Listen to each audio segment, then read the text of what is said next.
vous allez bien, je vous retrouve aujourd'hui dans une nouvelle vidéo. Il s'agit d'un update lecture et j'ai 5 livres à vous présenter.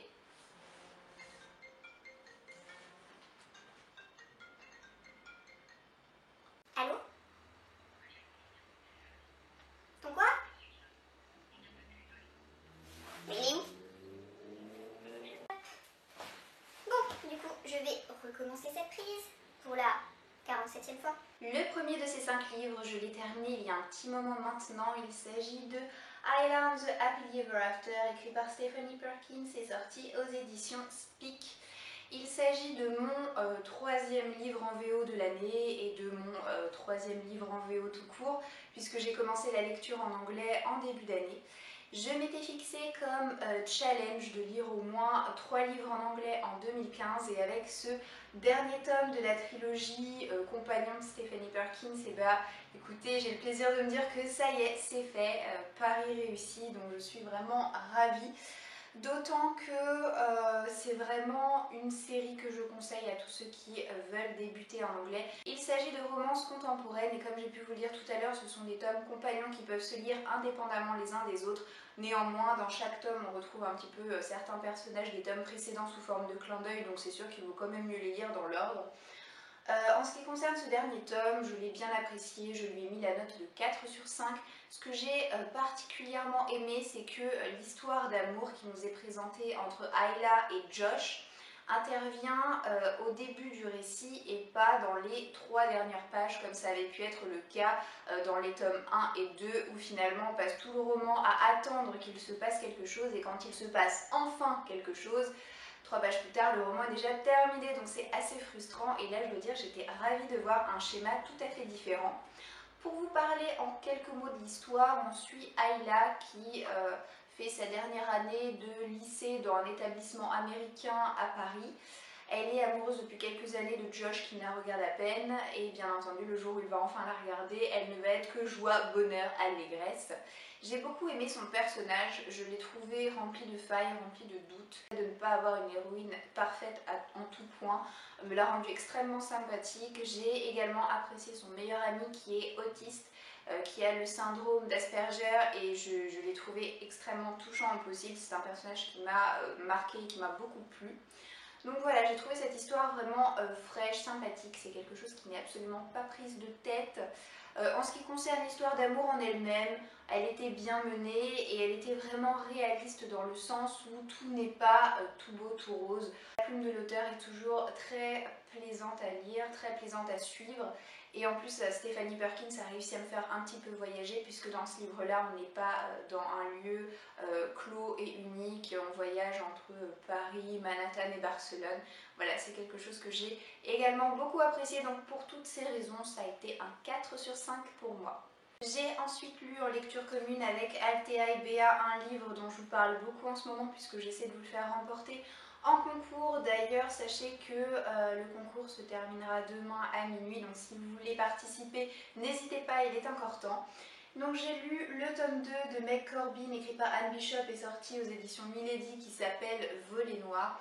Il s'agit d'un roman bitlit dans lequel on retrouve l'héroïne Meg Corbin qui est une prophétesse de sang, c'est-à-dire qu'elle s'entaille la peau volontairement pour accéder à des visions prophétiques. Dans le tome 1, tout au début, elle quittait un institut dans lequel elle était emprisonnée et utilisée par rapport à ses visions, par rapport à son pouvoir.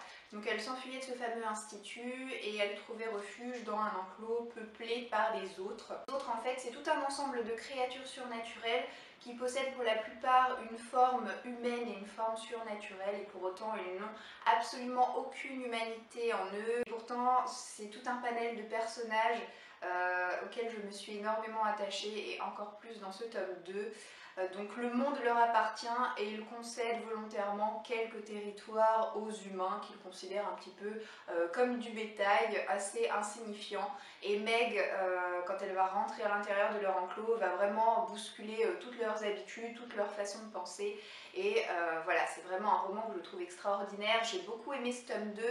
Le premier tome avait été un coup de cœur, ce tome 2 n'en est pas un. Je pense que la surprise de la découverte est passée. mais pour autant ça a été un beau 5 sur 5 parce que j'ai encore une fois passé un très bon moment de lecture. Dans ce livre, on n'a aucun temps mort, il y a rebondissement sur rebondissement. J'ai été extrêmement fascinée une fois de plus par les personnages qui sont développés dans ce livre. Je suis complètement fan des autres et de leur manière de penser et de leur personnalité à tous. J'ai absolument adoré les interactions entre Meg et Simon qui jouent un petit peu au jeu du chat et de la souris. Je les ai vraiment trouvés amusants tous les deux. C'est parfois un petit peu frustrant que leur relation n'aille pas plus vite, mais en même temps ça nous permet de savourer, donc c'est pas plus mal. Quant à la fin de cette histoire, j'ai vraiment été étonnée, je ne m'y attendais pas du tout parce que la fin qui nous est proposée par l'auteur, je pensais que c'était quelque chose qui allait se passer d'ici 2 ou 3 tomes. Je m'attendais vraiment pas à ce que ça arrive si vite, alors pourquoi pas. Maintenant, je n'ai absolument du coup aucune idée de ce qui va bien pouvoir se passer dans les tomes suivants. Donc j'ai d'autant plus hâte que ça arrive, même si je sais qu'il faudra certainement que je patiente encore une année entière avant d'avoir le 3e tome en français et en poche dans les mains, mais je saurais prendre mon mal en patience parce que cette série en vaut vraiment la peine. J'ai lu en lecture commune avec ma copine Nina le 3e tome des Chroniques lunaires qui s'intitule Cress, sorti aux éditions Pocket Jeunesse, écrit par Marissa Meyer. Cette couverture est de toute beauté. Je crois que des 3 tomes, c'est vraiment ma préférée et comme vous pouvez le constater, c'est vraiment une grosse brique.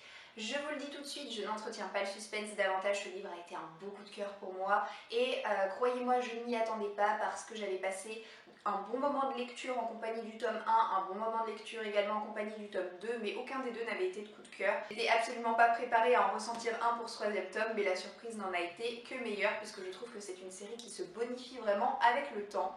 Ce 3e tome ne possède pas les défauts que je trouvais aux 2 premiers, c'est-à-dire que pour moi, on était dans quelque chose d'un peu trop jeunesse, dans le sens où l'auteur passait un petit peu trop rapidement sur des événements qui méritaient plus de développement, qui méritaient de s'y attarder davantage. Et là, croyez-moi qu'en près de 700 pages, l'auteur s'appesantit vraiment sur les choses qui sont importantes. Chacun de ces tomes est considéré un petit peu comme une réécriture de conte. Dans le premier tome, Cinder, on avait une réécriture de Cendrillon. Dans le second tome, Scarlett, on avait une réécriture du Petit Chaperon Rouge. Et là, dans ce tome 3, Cress, on a une réécriture du célèbre conte Réponse. Cress est un personnage, une lunaire qui est enfermée dans un satellite depuis sa plus tendre enfance et elle rêve qu'un prince charmant vienne le délivrer, un petit peu comme Réponse. On est toujours dans un univers très futuriste et j'ai vraiment pris plaisir à retrouver à plus d'une reprise tous les personnages réunis ensemble. J'ai également beaucoup aimé la fraîcheur et la naïveté de Cress dans ce tome-ci. Donc voilà, j'ai passé vraiment un très bon moment de lecture. L'univers est extrêmement dense, j'ai l'impression qu'il se complexifie avec le temps et plus on approche de la fin de cette série et plus on a une espèce d'atmosphère qui devient un petit peu plus pesante, un petit peu plus haletante aussi parce que les événements se précipitent et puis pas forcément pour le bien de tous, bien entendu. Je sais que pour moi ça a été un formidable coup de cœur, je n'ai qu'une hâte, c'est me procurer le 4e tome à sa sortie. Le 4e tome s'appellera Winter, c'est un personnage qui se dessine un petit peu à la fin de ce tome-ci et qui me paraît certainement être le plus intéressant des 4 personnages féminins de cette saga. Sur une note un petit peu moins enthousiaste, j'ai lu le 3e tome du Protectorat de l'Ombrelle écrit par Gaël Gariger et sorti au livre de poche. Ce 3e tome s'intitule Sans honte. C'est une série que pourtant j'affectionne particulièrement.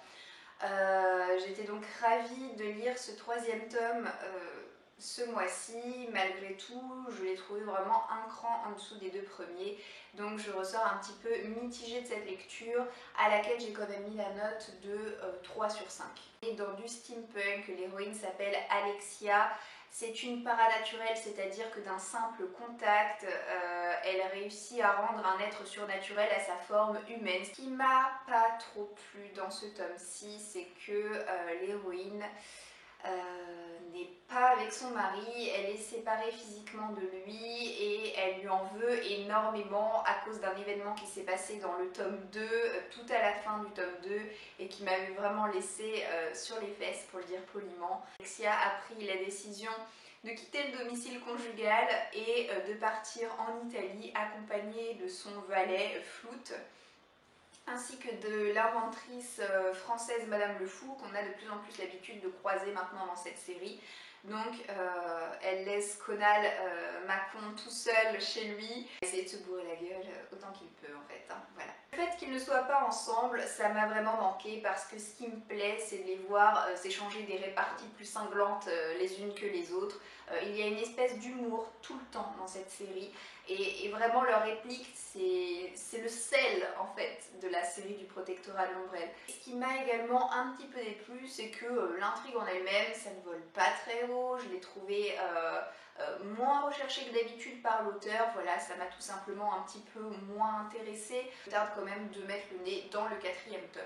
Le dernier livre que j'ai à vous présenter, c'est Et le ciel sera bleu, écrit par Tamara McKinley, sorti aux éditions de l'Archipel. Je remercie donc la maison d'édition ainsi que Flora de LP Conseil de m'avoir envoyé ce livre. Merci vraiment à eux.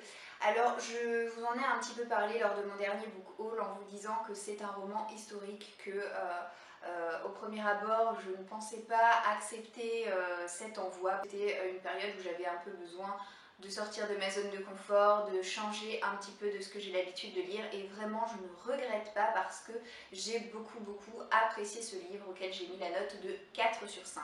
Le livre se passe en 1939 en Angleterre, donc c'est le début de la Seconde Guerre mondiale qui sera vraiment la trame de fond de tout le récit. On va suivre la vie de Sally qui a 16 ans ainsi que celle de son petit frère Elias qui en a 6.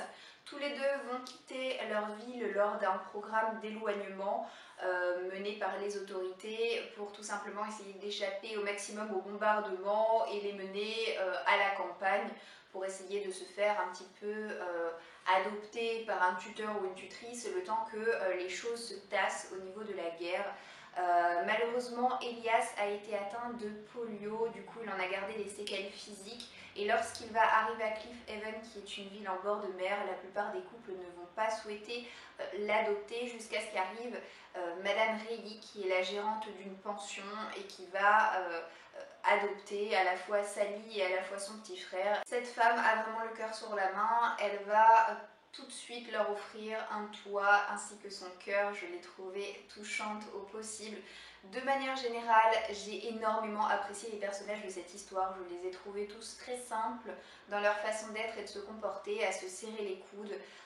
Je les ai trouvés vraiment émouvants. Ils ont tous leur histoire, leurs problèmes et pourtant ils ne rechignent jamais à aider leurs prochains. Alors peut-être que pour certains cette lecture paraîtra peut-être un petit peu, je ne sais pas, gnangnan parce que pleine de bons sentiments, mais vraiment au moment où je l'ai lu, j'avais vraiment besoin de ça.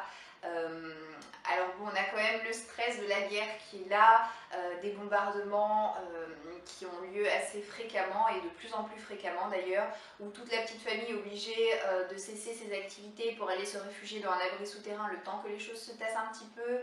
Voilà, donc la guerre est présente. Malgré tout, ce n'est pas le sujet principal de ce livre puisque le sujet principal c'est la petite vie de Sally qui va trouver une nouvelle famille, qui va trouver un emploi, qui va découvrir l'amour. Voilà, on suit vraiment sa vie à elle. Et elle va énormément évoluer, elle va apprendre à lâcher prise, elle va apprendre à faire confiance aux gens. Voilà, moi c'est un livre qui m'a vraiment beaucoup plu, j'en suis la première étonnée. Mais si j'ai la possibilité de lire la suite, et écoutez, oui, je lirai la suite sans problème parce que je me suis attachée à tous ces personnages et qu'il me tarde de savoir ce qu'ils vont bien pouvoir devenir. Ça y est, cette update lecture est déjà terminée, j'espère qu'il vous aura plu, je vous souhaite de passer une très bonne journée et je vous dis à très bientôt dans une prochaine vidéo. Ciao ciao. Ouh, mon pupus. À ceux qui se seraient posé la question, non, je n'ai pas tué Kiki pour m'en faire de la fourrure. Kiki est bien là. Ah, ma poupée, elle se porte toujours aussi bien.